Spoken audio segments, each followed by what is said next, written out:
Hollywood বা বলিউডের কাল্পনিক চিত্রনাট্যকেও হার মানিয়ে সম্প্রতি তেহরানের রাতের আকাশে ঘটেছে এমন এক ঘটনা যা বিশ্ব রাজনীতির মোড় ঘুরিয়ে দেওয়ার প্রবল সম্ভাবনা রেখেছে। মধ্যপ্রাচ্য যখন যুদ্ধের আগুনে জ্বলছে, ঠিক সেই সময় ইরান এমন এক গোপন কৌশল অবলম্বন করল যা ওয়াশিংটন ও তেল আবিবের কূটনৈতিক মহলে তীব্র আতঙ্কের সৃষ্টি করেছে। গত বৃহস্পতিবার এক অভূতপূর্ব পদক্ষেপ ইরানকে 4 ঘন্টার জন্য কার্যত বিশ্ব থেকে বিচ্ছিন্ন করে দেওয়া হয়। দেশটির সম্পূর্ণ আকাশপথ পরিণত হয় এক ডেড জোনে, যেখানে কোনো বেসামরিক বিমানের অনুমতি ছিল না। রাডার থেকে সব ধরনের আকাশযানের চিহ্ন মুছে ফেলা হয়। এই শ্মশানের নীরবতার মধ্যেই অন্ধকার ভেদ করে তেহরানের বিমানবন্দরে অবতরণ করে চীন থেকে আসা 2টি রহস্যময় বিমান। এই ঘটনার পর থেকে বিশ্বের গোয়েন্দা সংস্থাগুলোর মধ্যে শুরু হয়েছে তীব্র তৎপরতা। প্রশ্ন উঠেছে একটাই, যুদ্ধের ক্রান্তি লগ্নে চীনা ড্রাগন কি তবে তার নখ বের করল? এই বিমান দুটিতে কি ছিল? কেবলই কূটনৈতিক সাহায্য, নাকি এমন কোনো অদৃশ্য প্রযুক্তি যা ইসরায়েলের আয়রন ডোমকে এক নিমেষে নিষ্ক্রিয় করে দিতে পারে? এসব প্রশ্নের উত্তর খুঁজতে গিয়ে দিশেহারা হয়ে পড়েছে ওয়াশিংটন ও তেল আবিব। বিশ্লেষকদের মতে এই ঘটনা যুক্তরাষ্ট্র ইরান সংঘাতের সবচেয়ে বড় টার্নিং পয়েন্ট হতে চলেছে। ওই দিন ইরানের বিমান চলাচল কর্তৃপক্ষ হঠাৎ করে ঘোষণা করে যে আগামী 4 ঘন্টা দেশের আকাশসীমা সম্পূর্ণ বন্ধ থাকবে। মাঝ আকাশে থাকা সব বেসামরিক বিমানকে তাদের গন্তব্য পরিবর্তন করে অন্যত্র অবতরণের নির্দেশ দেওয়া হয়। ভূরাজনৈতিক বিশেষজ্ঞরা বলছেন, ইরান সাধারণত 2টি কারণে এমন সিদ্ধান্ত নেয়। হয় তারা কোনো বড় হামলা চালাতে যাচ্ছে, অথবা তারা নতুন কোনো বিমান প্রতিরক্ষা ব্যবস্থা বা ক্ষেপণাস্ত্রের পরীক্ষা চালাচ্ছে। এই ঘোষণার সঙ্গে সঙ্গে ইসরায়েলি গোয়েন্দা সংস্থা মোসাদ ও যুক্তরাষ্ট্রের CIA এর সদর দপ্তরে জারি হয়ে যায় রেড অ্যালার্ট। আশঙ্কা করা হয় ইরান হয়তো ইসরায়েলের দিকে কয়েকশত ব্যালিস্টিক মিসাইল ছুটতে চলেছে। ইসরায়েল তার আয়রন ডোম, ডেভিডস স্লিং ও অ্যারো প্রতিরক্ষা ব্যবস্থাকে সর্বোচ্চ সতর্ক অবস্থায় প্রস্তুত রাখে। কাতার ও কুয়েতে অবস্থিত মার্কিন সামরিক ঘাঁটিগুলোতেও শুরু হয়ে যায় ছোটাছুটি। খবর ছড়িয়ে পড়ে যে ইসরায়েলের প্রধানমন্ত্রী বেঞ্জামিন নেতানিয়াহু জরুরি ভিত্তিতে কোনো নিরাপদ স্থানে আশ্রয় নিয়েছেন। কিন্তু আসল ঘটনা তখনও অজানা ছিল।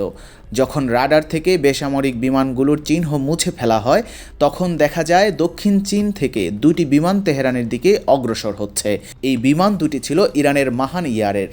আন্তর্জাতিক মহলে এই এয়ারলাইন্সটি বিতর্কিত, কারণ যুক্তরাষ্ট্রের অভিযোগ এই বিমানগুলো সাধারণ যাত্রী পরিবহনের জন্য নয়, বরং ইরানের বিপ্লবী গার্ড বাহিনীর জন্য অস্ত্রশস্ত্র, ড্রোন ও ক্ষেপণাস্ত্রের যন্ত্রাংশ বহন করে।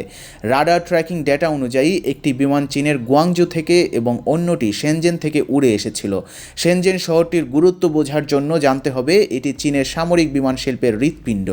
এখানে অবস্থিত শেনজেন এয়ারক্রাফট কর্পোরেশন চীনের 5ম প্রজন্মের স্টেলথ ফাইটার জেট J-31 বা FC-31 এবং নৌবাহিনীর J-15 যুদ্ধবিমান তৈরি করে।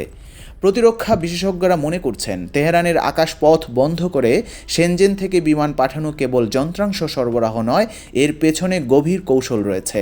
ইরান দীর্ঘদিন ধরে তার বিমান বাহিনীকে আধুনিকায়নের চেষ্টা করছে।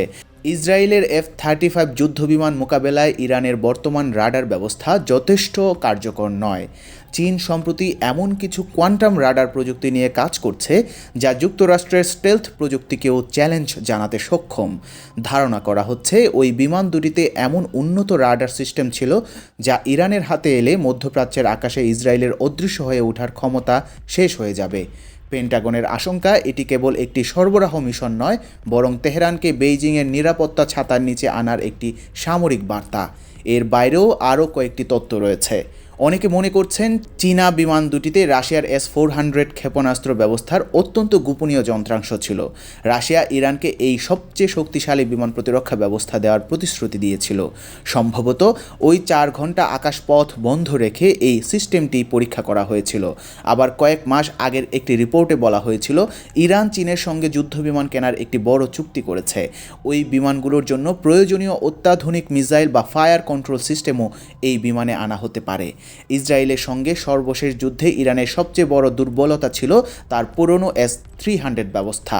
কিন্তু যদি চীনের প্রযুক্তি ও রাশিয়ার S-400 একসঙ্গে ইরানের হাতে আসে, তাহলে ইসরায়েলের বিমান বাহিনীর জন্য ইরানের আকাশে প্রবেশ করা আত্মহত্যার সমান হবে। এই খবর ছড়িয়ে পড়ার পর থেকে পেন্টাগনের ভেতরে শুরু হয়েছে তোলপাড়। আমেরিকা ভালো করেই জানে ইরান যদি চীনের প্রযুক্তিগত সাহায্য পায় তাহলে মধ্যপ্রাচ্যে মার্কিন একাধিপত্য শেষ হয়ে যাবে। ইরান ও চীনের এই নিবিড় সম্পর্ক বিশ্ব রাজনীতিতে এক নতুন ক্ষমতার পালাবদলের ইঙ্গিত দিচ্ছে।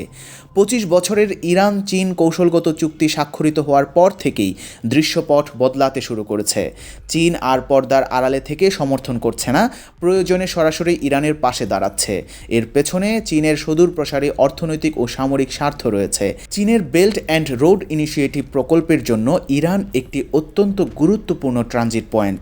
অন্যদিকে ইউক্রেন যুদ্ধে রাশিয়ার ব্যস্ততার সুযোগে মধ্যপ্রাচ্যে নিজেদের প্রভাব বাড়াতে চাইছে বেইজিং।